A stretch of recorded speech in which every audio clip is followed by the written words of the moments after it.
बिस्मिल्लाहिर्रहमानिर्रहीम। अस्सलामुअलैकुम। Welcome to sir Saeed academy. Commutative law of multiplication of matrices.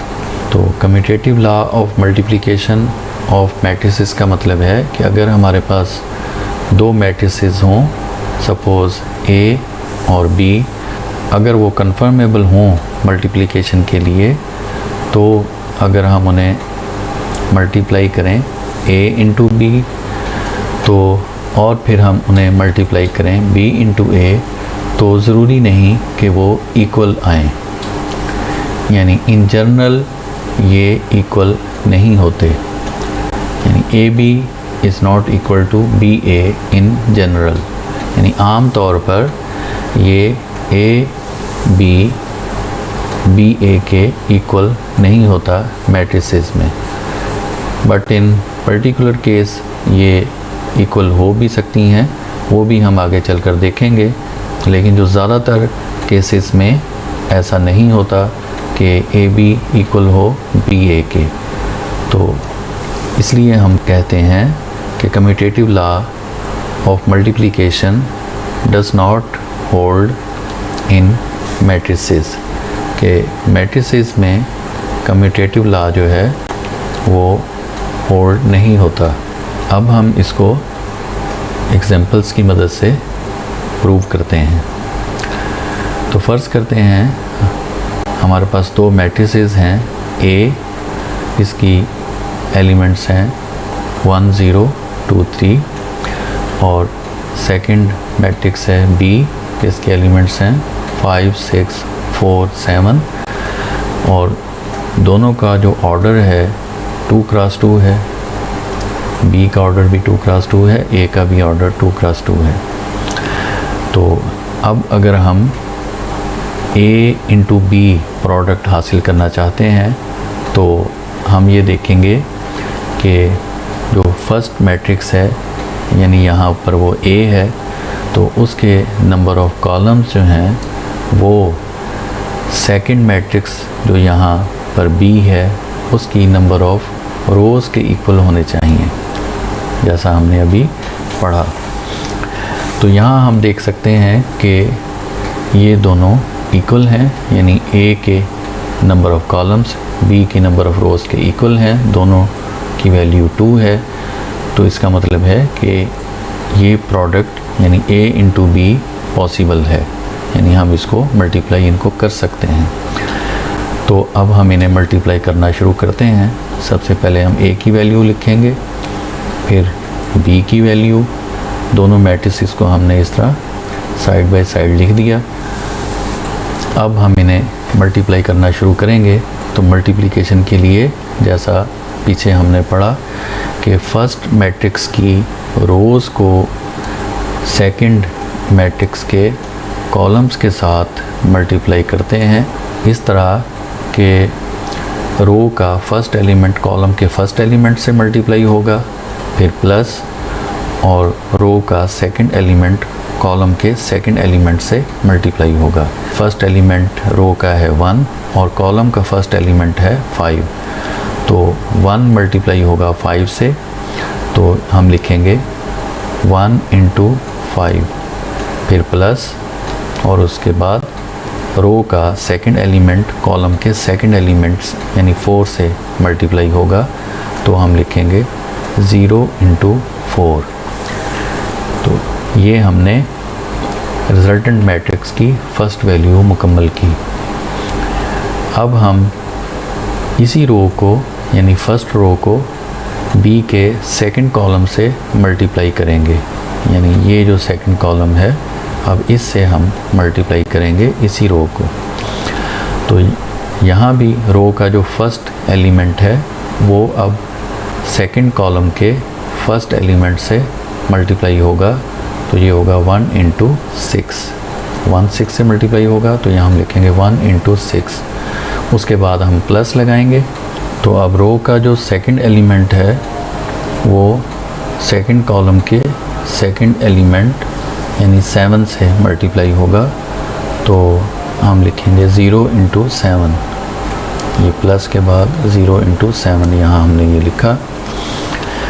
तो अब ये फर्स्ट रो को हमने मैट्रिक्स बी के तमाम कॉलम्स से मल्टीप्लाई कर दिया। अगर और कॉलम्स होते मैट्रिक्स बी में तो हम उनसे भी इसी तरह ही पहले फर्स्ट रो को मल्टीप्लाई करके आगे तीसरा कॉलम बनाकर उसमें लिखते। और ये भी याद रखें कि जब हम नेक्स्ट कॉलम को मल्टीप्लाई करेंगे तो रिजल्टेंट मैट्रिक्स में भी हम नेक्स्ट कॉलम ही बनाएंगे, और जब दूसरी रो को मल्टीप्लाई करना शुरू करेंगे तो हम रिजल्टेंट मैट्रिक्स में भी सेकंड रो बनाएंगे। तो अब दोबारा हम देखते हैं कि हमने ए की फर्स्ट रो को मैट्रिक्स बी के तमाम कॉलम्स के साथ बारी बारी हमने मल्टीप्लाई कर दिया है। अब हम सेकंड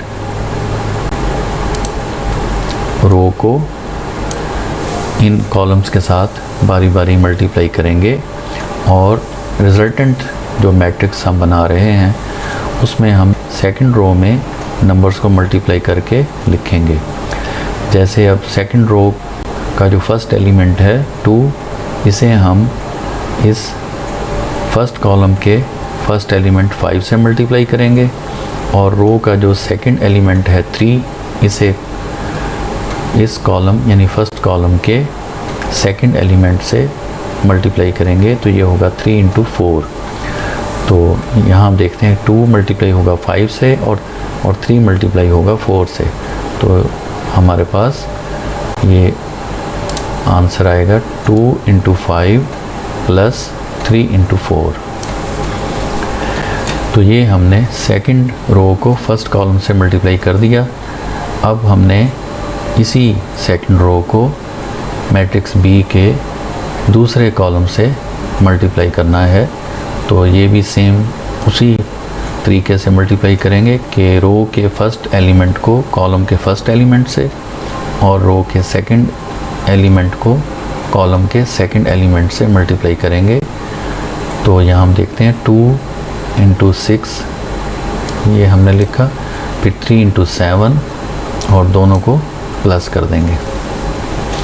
और सेकंड कॉलम को जब हमने मल्टीप्लाई किया तो हमने उसका आंसर भी सेकंड कॉलम के नीचे लिखना है, और सेकंड रो में, चूँकि यहाँ सेकंड रो को हम मल्टीप्लाई कर रहे थे इसलिए रो भी सेकंड होगी।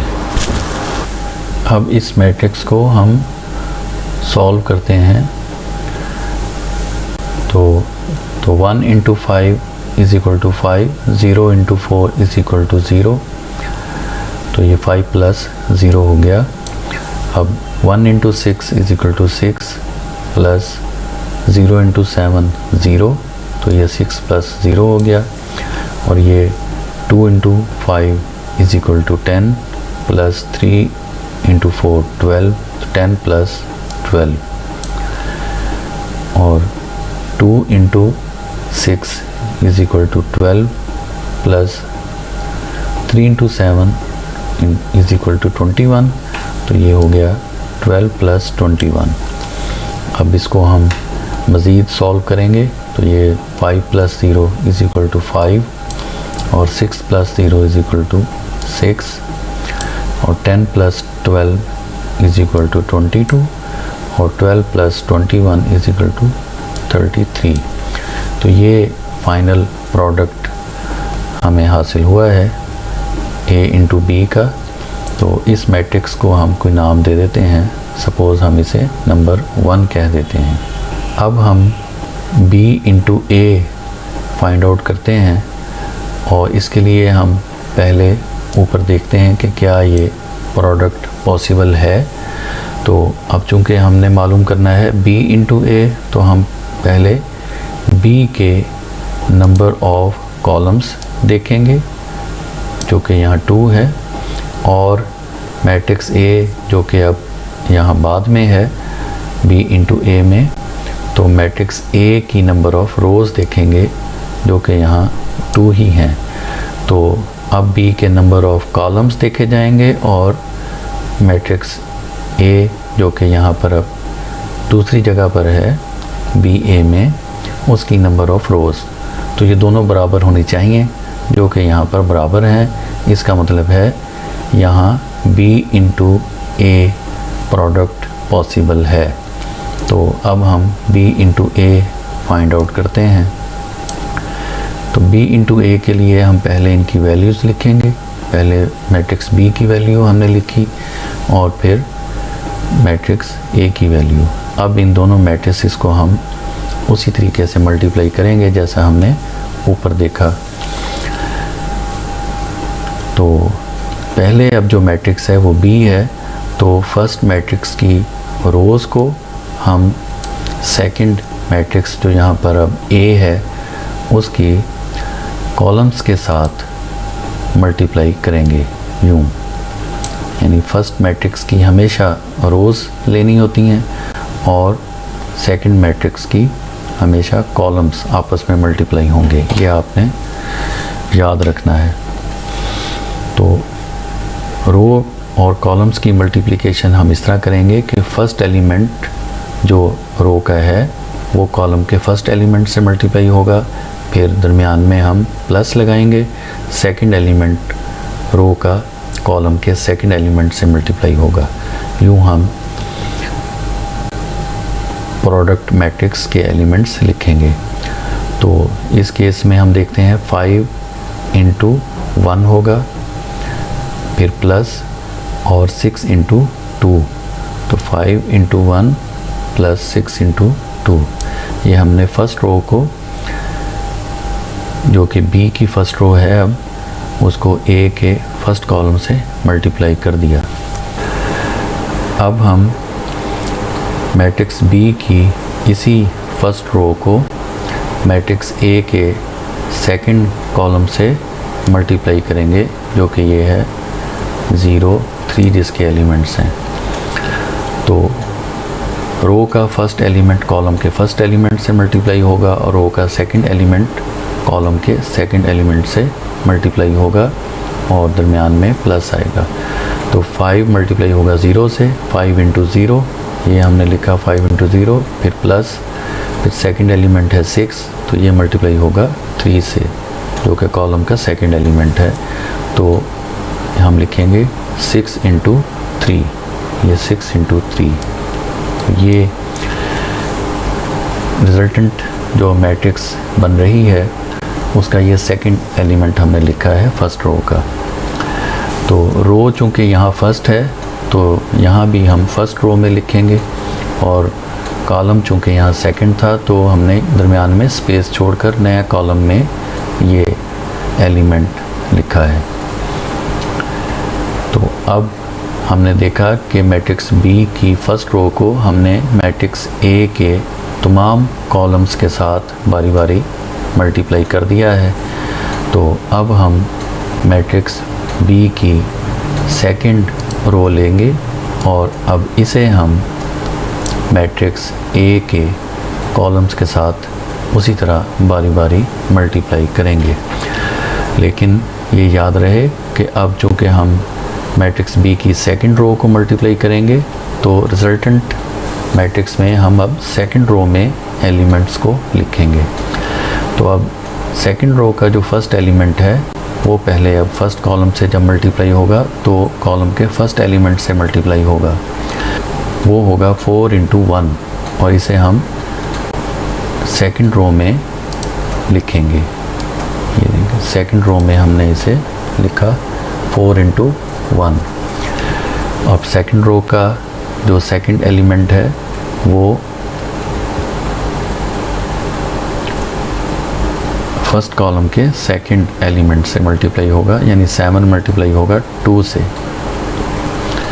तो यहाँ हम लिखेंगे 7 इंटू 2 और दरमियान में प्लस आएगा, जैसा कि हमने, और दरमियान में इनके प्लस आएगा। अब हम इस सेकंड रो को मैट्रिक्स A के सेकंड कॉलम से मल्टीप्लाई करेंगे और उसी तरह के फर्स्ट एलिमेंट रो का कॉलम के फर्स्ट एलिमेंट से मल्टीप्लाई होगा और रो का सेकंड एलिमेंट कॉलम के सेकंड एलिमेंट से मल्टीप्लाई होगा। तो 4 मल्टीप्लाई होगा पहले 0 से, फिर प्लस और फिर 7 मल्टीप्लाई होगा 3 से, तो हम लिखेंगे 4 इंटू 0 प्लस 7 इंटू 3। तो ये हमारे पास रिजल्टेंट मैट्रिक्स हासिल होगी।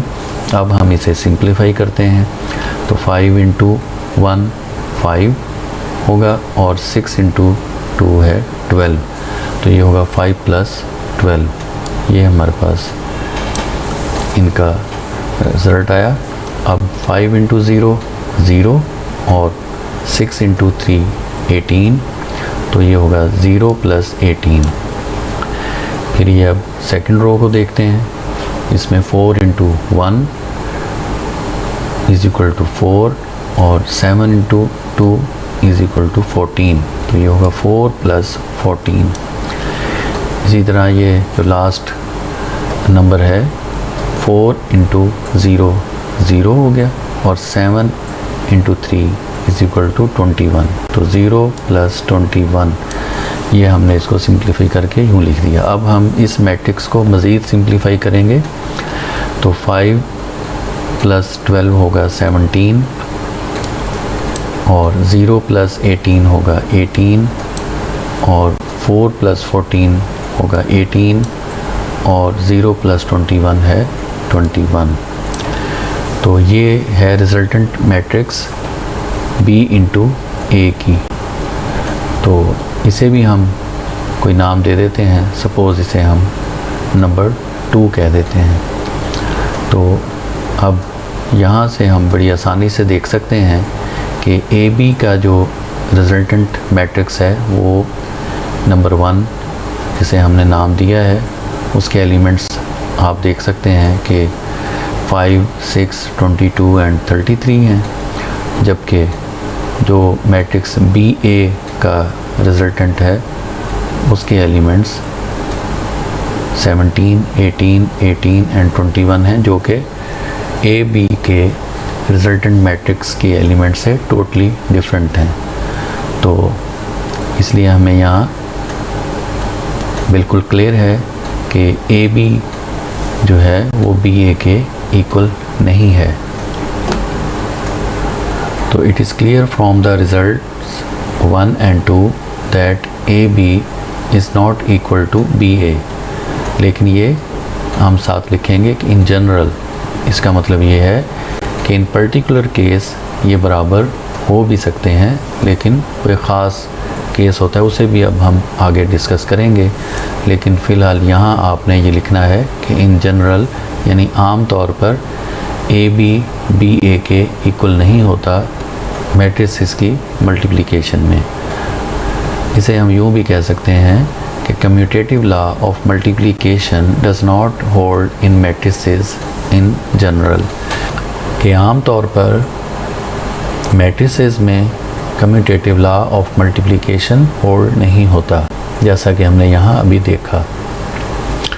लेकिन जैसा हमने बताया कि इन जनरल जो है ये इक्वल नहीं होते, लेकिन इन particular case commutative law hold हो सकता है। अब हम उसकी एक एग्जांपल देखते हैं। तो उसके लिए हम फिर से 2 मैट्रिसेस लेते हैं। तो सपोज़ उनके अब हम नाम रखते हैं C, जिसके एलिमेंट हैं 1, 0 एंड 0, 2, और दूसरी मैट्रिक्स है D, जिसके एलिमेंट्स हैं 3, 0 एंड 0, 4। तो ये 2 मैट्रिसेस हमने ली हैं। अब हम देखते हैं कि क्या इन पर commutative law of multiplication hold होता है या नहीं। तो इनकी मल्टीप्लिकेशन के लिए सबसे पहले तो हमने ये देखना है कि क्या ये कन्फर्मेबल हैं फॉर मल्टीप्लिकेशन। तो वो हम देख सकते हैं कि जैसा पिछली एग्जांपल की तरह कि इनके जो ऑर्डर है वो 2 क्रॉस 2 है। तो अगर हम अब C इंटू D मालूम करना चाहते हैं, तो C चूँकि यहाँ फर्स्ट मैट्रिक्स है और D सेकंड है, तो फर्स्ट मैट्रिक्स के हम नंबर ऑफ़ कॉलम्स चेक करेंगे जो कि यहाँ 2 है, और सेकंड मैट्रिक्स जो यहाँ पर D है उसकी हम नंबर ऑफ़ रोज़ चेक करेंगे जो कि यहाँ पर हम देख सकते हैं वो भी 2 हैं। तो इसका मतलब है कि ये मैट्रिसेस यानी सी और डी ये कन्फर्मेबल हैं for the product C into D, यानी इनको हम सी इंटू डी की फॉर्म में मल्टीप्लाई कर सकते हैं। तो अब हम पहले सी मैट्रिक्स की वैल्यू लिखेंगे यहाँ और फिर डी मैट्रिक्स की वैल्यू हमने लिख दी। अब इन दोनों मैट्रिसेस को हम मल्टीप्लाई करेंगे उसी तरीके से जैसा हमने पिछली एग्जांपल्स में देखा कि फर्स्ट मैट्रिक्स की रो को सेकंड मैट्रिक्स के कॉलम्स के साथ मल्टीप्लाई किया जाता है, यानी और रो का फर्स्ट एलिमेंट कॉलम के फर्स्ट एलिमेंट से मल्टीप्लाई होता है, फिर प्लस लिखेंगे और फिर सेकंड एलिमेंट रो का कॉलम के सेकंड एलिमेंट से मल्टीप्लाई होगा। यूँ एक एलिमेंट बनेगा रिजल्टेंट मैट्रिक्स का। और चूँकि फर्स्ट रो है और फर्स्ट कॉलम है तो इसे हम रिजल्टेंट मैट्रिक्स में भी फर्स्ट रो का फर्स्ट कॉलम बनाएंगे। तो देखते हैं कि किस तरह ये मल्टीप्लाई होंगे। अब 1 जो है फर्स्ट एलिमेंट है रो का, इसको कॉलम के फर्स्ट एलिमेंट 3 से मल्टीप्लाई करेंगे 1 इंटू 3। तो ये 1 इंटू 3 हमने लिखा, फिर प्लस, फिर सेकंड एलिमेंट रो का है 0 और कॉलम का सेकंड एलिमेंट भी 0 है, तो दोनों ज़ीरोज़ आपस में मल्टीप्लाई होंगे 0 इंटू 0। तो ये हमारा फर्स्ट एलिमेंट रिजल्टेंट मैट्रिक्स का हासिल हो गया। अब हम ये इसी रो को सेकंड कॉलम से मल्टीप्लाई करेंगे डी के।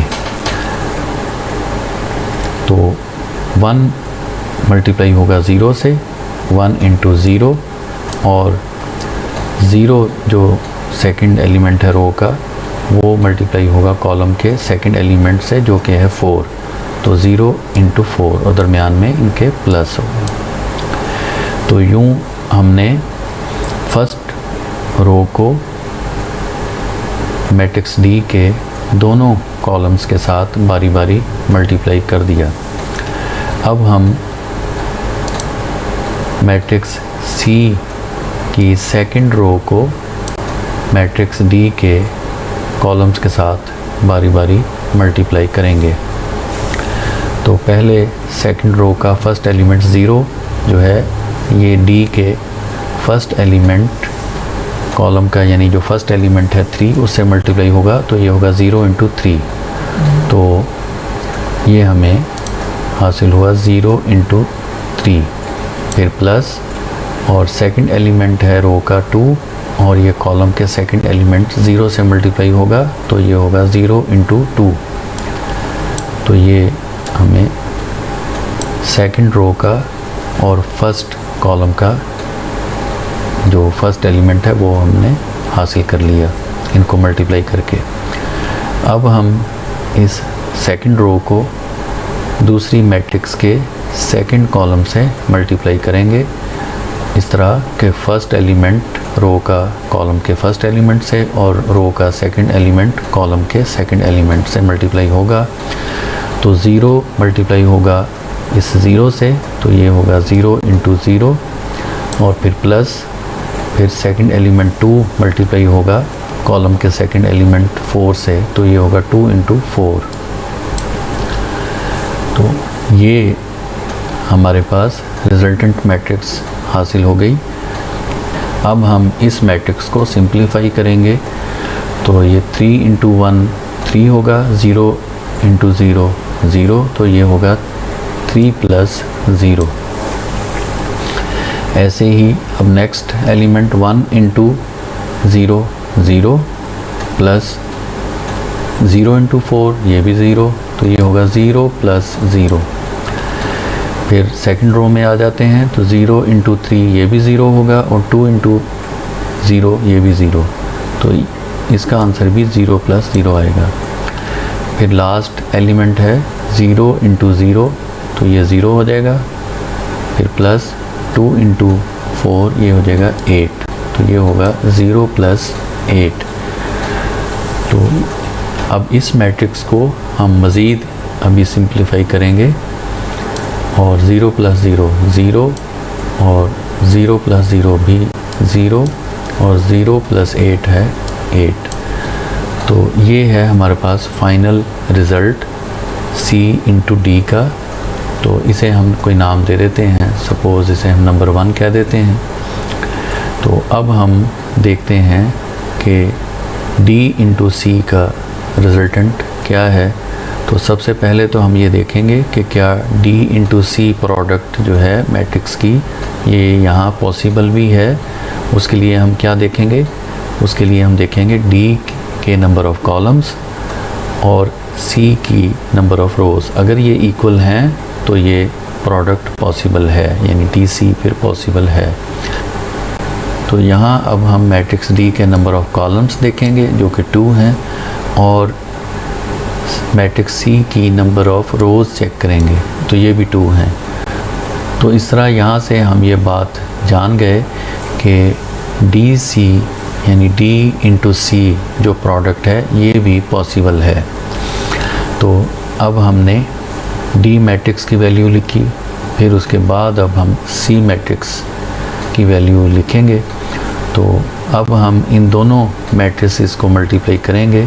मल्टीप्लिकेशन का तरीका मैट्रिसेस का वही है जो हम ऊपर पढ़ चुके हैं।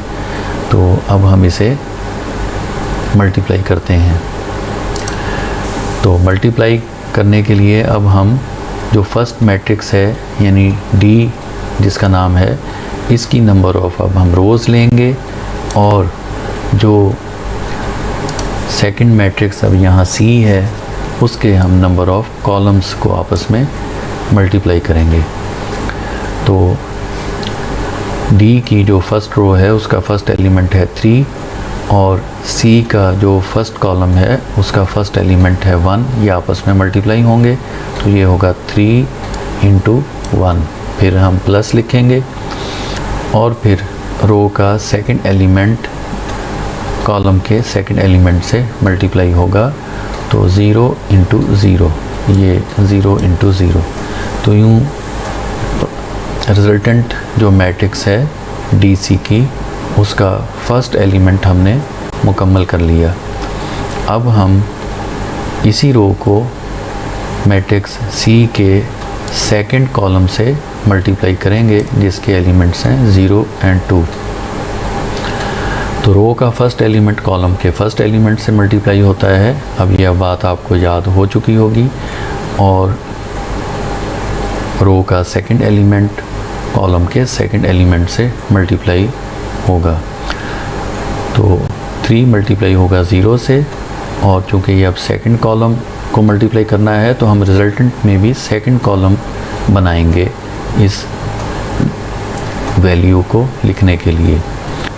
फिर सेकंड एलिमेंट को कॉलम के सेकंड एलिमेंट से मल्टीप्लाई करेंगे, यानी 0 इंटू 2, तो 0 इंटू 2,